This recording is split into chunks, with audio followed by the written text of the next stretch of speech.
90s കിഡ്സിന് ഒരുപാട് നൊസ്റ്റാൾജിയുള്ള ഒരു ചാനലാണ് പോഗോ. ഈ പോഗോയിൽ എപ്പോഴും വന്നിരുന്ന ഒരു സിനിമയാണ് ഫ്രീ വില്ലി. കഴിഞ്ഞ 2 സിനിമകൾ നായകളെ കുറിച്ചായതുകൊണ്ട് ഈ സിനിമ ഒരു വെറൈറ്റിക്ക് ഓർക്കയെ കുറിച്ചാക്കാം എന്ന് വിചാരിച്ചു.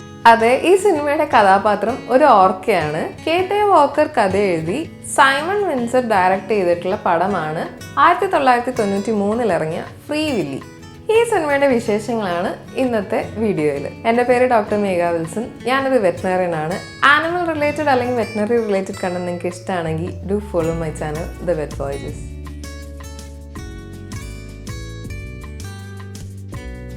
ഓർക്ക എന്താണെന്ന് ആദ്യം തന്നെ പറയാം. ഓർക്ക നമ്മുടെ ഡോൾഫിൻ ഫാമിലിയിൽ വരുന്ന ഒരു ജീവിയാണ്. ഡോൾഫിൻ ഫാമിലിയിൽ ഡോൾഫിൻ മാത്രമല്ല, പോർപോയി, ഓർക്ക, നാർവോൾ അങ്ങനെ ഒരുപാട് ജീവികളുണ്ട്. ഇതില് ഓർക്കകളെയാണ് നമ്മൾ കില്ലർ വെയിൽ എന്ന് പറയുന്നത്. വെയിലുകളിൽ നിന്ന് ഓർക്കേനെ പ്രധാനമായും വ്യത്യസ്തമാക്കുന്നത് അവരുടെ സൈസാണ്. ബ്ലൂ വെയിലിൽ അത്രയൊന്നും ഓർക്ക ഒരിക്കലും വലുതാവില്ല. വെയിലുകൾക്ക് വിഭിന്നമായിട്ട് ഓർക്കകൾക്ക് പല്ലുണ്ടായിരിക്കും. പ്ലാങ്ടൺസും അല്ലെങ്കിൽ മറ്റ് സൂക്ഷ്മജീവികളെയും ഭക്ഷിക്കുന്ന വെയിലിന് വിപരീതമായിട്ട് ഓർക്കകൾ മറ്റ് മീനുകളെയാണ് കഴിക്കുക. ഡോൾഫിൻ പെർഫോം ചെയ്യുന്ന ഷോകൾ പോലെ തന്നെ ഓർക്കകൾ പെർഫോം ചെയ്യുന്ന ഷോകളും ലോകത്തിന്റെ പല ഭാഗങ്ങളിലും ഉണ്ട്.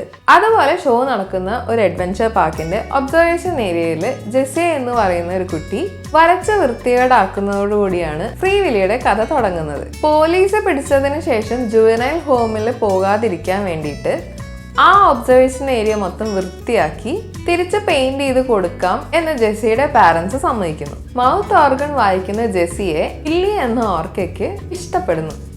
പണിയൊക്കെ കഴിഞ്ഞ് വില്ലിയോട് യാത്ര പറയാൻ വേണ്ടിയിട്ട് ജെസ്സി വില്ലിയുടെ ടാങ്കിന്റെ അടുത്തേക്ക് പോവുകയും തെന്നി വീഴുകയും ചെയ്യുന്നു. മുങ്ങിപ്പോകുന്ന ജെസ്സിനെ വില്ലി രക്ഷപ്പെടുത്തി ടാങ്കിന് മുകളിലേക്ക് എത്തിക്കുന്നു.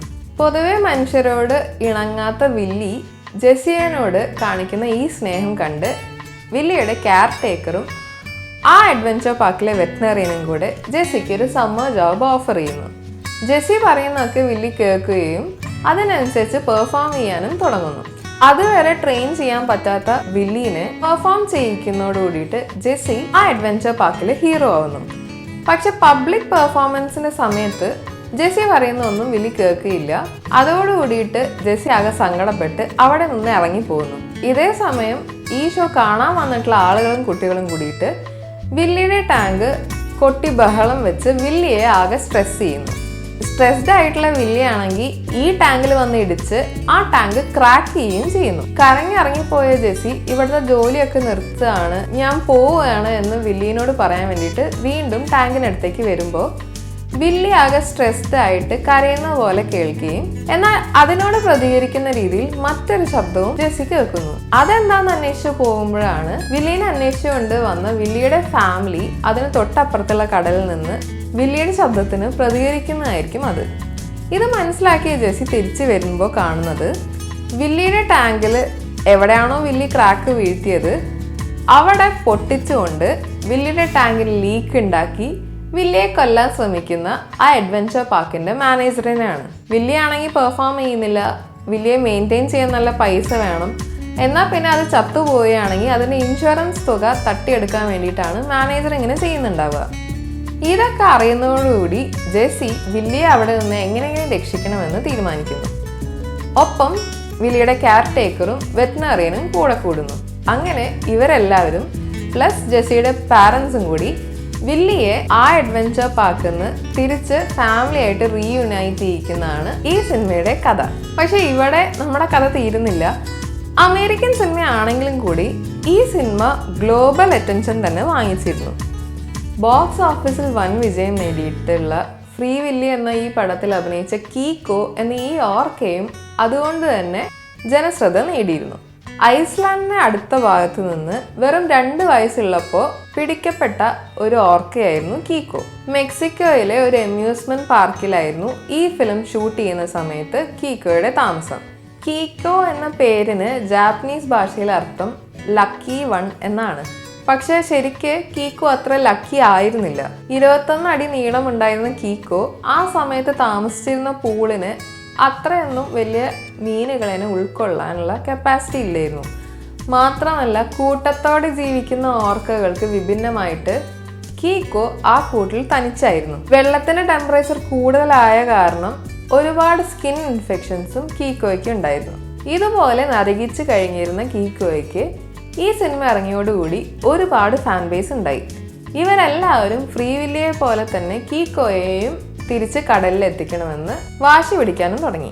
ഈ ഫിലിമിന്റെ ഡിസ്ട്രിബ്യൂട്ടേഴ്സായ വാർണർ ബ്രദേഴ്സും ഒരു മില്ലനെയർ ഫിലന്ത്രോപ്പിസ്റ്റ് ആയിട്ടുള്ള ക്രേഗ് മെക്കോയും ഇന്റർനാഷണൽ മെറൈൻ മാമൽ പ്രോജക്റ്റും കൂടി ഫ്രീ വില്ലി കീക്കോ ഫൗണ്ടേഷൻ തുടങ്ങി. ഏകദേശം $7 മില്യൺ കൊണ്ട് കീക്കോയ്ക്ക് ഓറിഗോൺ എന്ന് പറയുന്ന എക്വേറിയത്തിൽ വലിയൊരു റീഹാബിലിറ്റേഷൻ ടാങ്ക് തയ്യാറാക്കി. എന്നിട്ട് മെക്സിക്കോയിൽ നിന്ന് ഓറിഗോൺ വരെ യുണൈറ്റഡ് പാർസൽ സർവീസ് ഡൊണേറ്റ് ചെയ്തിട്ടുള്ള കാർഗോ പ്ലെയിനിൽ ഏകദേശം 3500 കിലോഗ്രാം വെയിറ്റ് വരുന്ന കീക്കോയെ ട്രാൻസ്പോർട്ട് ചെയ്തു.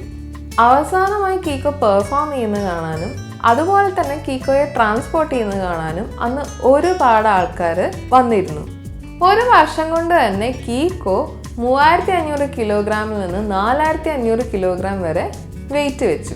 അതിനുശേഷം കീക്കോയെ എങ്ങനെ ഒരു ഓർക്കയായി ജീവിക്കാം എന്ന് പഠിപ്പിക്കാനും ശ്രമങ്ങൾ നടന്നു വന്നു. ചെറുപ്പത്തിലെ പിടിച്ചുകൊണ്ടുവന്ന കീക്കോയ്ക്ക് ഹണ്ട് ചെയ്യാനോ അല്ലെങ്കിൽ ഓർക്കയുടെ കൂട്ടത്തിൽ എങ്ങനെ പെരുമാറണമെന്നോ ഒന്നും അറിയില്ലായിരുന്നു. അതുകൊണ്ട് തന്നെ സൂപ്പർവൈസ് ചെയ്തിട്ട് ഓപ്പൺ സീയിൽ വിടുകയായിരുന്നു പലപ്പോഴും കീക്കോയെ.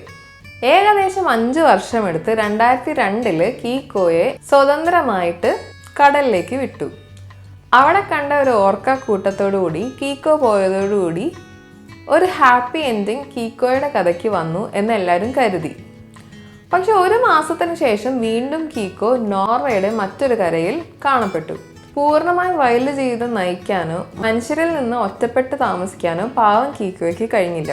പിന്നീട് ഈ കീക്കോയുടെ കെയർടേക്കേഴ്സ് നോർവേയിലേക്ക് ഷിഫ്റ്റ് ചെയ്തുവെങ്കിലും 1 വർഷത്തിന് ശേഷം ന്യൂമോണിയ ബാധിച്ച് കീക്കോ മരിക്കുകയായിരുന്നു. ഫ്രീ വില്ലിയുടെ അത്ര ഒരു ഹാപ്പി എൻഡിങ് ആയിരുന്നില്ല ഫ്രീ കീക്കോ ഫൗണ്ടേഷന്.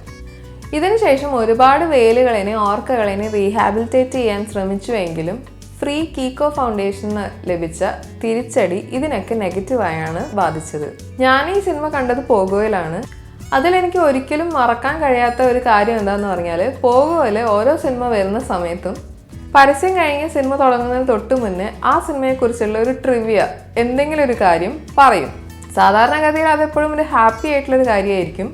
പക്ഷെ ഞാൻ കണ്ടുകൊണ്ടിരുന്ന സമയത്ത് വന്നിട്ടുള്ളൊരു ട്രിവിയ എന്ന് പറയുന്നത് നിങ്ങളിപ്പോൾ ഈ സിനിമ കാണുന്നത് കീക്കോ മരിച്ചതിന് ശേഷം കൃത്യം 1 വർഷത്തിന് ശേഷമാണ് എന്നതായിരുന്നു. അതുകൊണ്ട് തന്നെ ഈ സിനിമയ്ക്ക് ഒരു ഹാപ്പി എൻഡിങ് ആണെങ്കിലും അത് ഉൾക്കൊള്ളാൻ എന്നെക്കൊണ്ട് പറ്റിയിരുന്നില്ല ആ സമയത്ത്. നിങ്ങൾക്ക് ഈ വീഡിയോ ഇഷ്ടപ്പെട്ടെന്ന് കരുതുന്നു. നിങ്ങൾക്ക് ഇഷ്ടപ്പെട്ടു എങ്കിൽ do like, share and subscribe to my channel the wet voices. Thanks for watching.